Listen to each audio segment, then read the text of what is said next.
Alors, tu vas me parler de cornichons. Non, c'est pas moi, c'est toi. Tu vas me raconter l'histoire de la Maison Marc. Comment on devient producteur de cornichons? Regarde, producteur de cornichons, c'est pas facile comme question ça. Je suis marié, il fallait rentrer une culture nouvelle pour aider le ménage et on s'est dit, ben, on va faire des cornichons en grande quantité. Donc tout ça, c'était il y a combien de temps? Ça remonte dans les années 80. Et après, on s'est mis à en faire 2 hectares. On avait 6 personnes pour les ramasser. Puis suivante, on a fait plus. Jusqu'à maintenant, on a les 14 hectares. Pourquoi Marc comme prénom? Ah, Marc, c'est le grand-père. Ah, C'est le d'accord, grand-père, parce que c'est le souvenir du je grand-père. n'entendais pas en fait. On entend beaucoup parler ces derniers temps du Made in France, du dernier cornichon français. Et donc, comment ça se fait? Il n'y a plus de cornichons Ben, en je me France? trouve avec le dernier producteur, parce que cette conserverie qui nous a acheté les cornichons, on a fait un groupement de producteurs, ils ont plus 6 cas, avec un directeur, une secrétaire, des salariés permanents, puis des occasionnels en saison. On est encore 25 producteurs, et quand cette conserverie a fermé les portes, ben, quoi faire de nos cornichons, quoi faire de notre directeur ou secrétaire?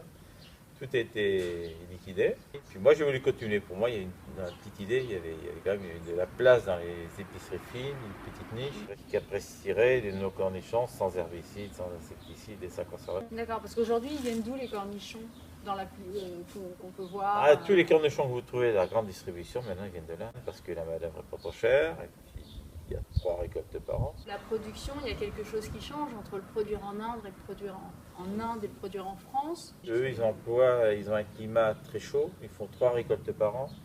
Ils ont des insectes très, très agressifs qui pondent dans le fruit, développent un asticot, et c'est très gênant. Ils emploient énormément d'insecticides pour remédier à ce fléau.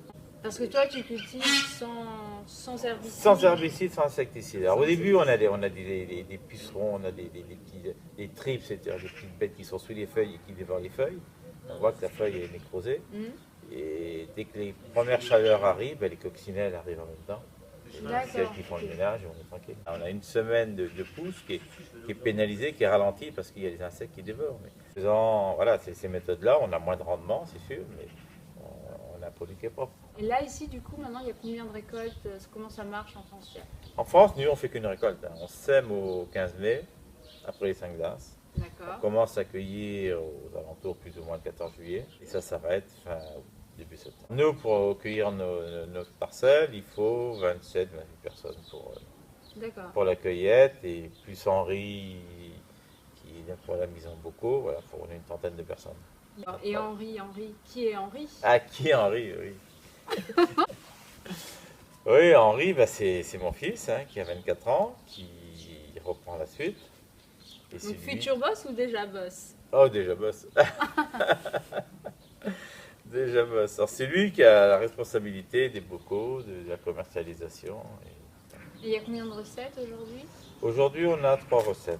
Les extra fins et les fins, c'est la même recette. Les estragons, l'aigre doux, bah, c'est de la nette et un piment. Et le malosol, bah, c'est une gousse d'ail et une feuille de laurier. Et puis quelques arômes en plus. Et puis beaucoup de personnes m'ont dit, vous avez une recette qui marche bien, continuez là. Ne changez rien du tout.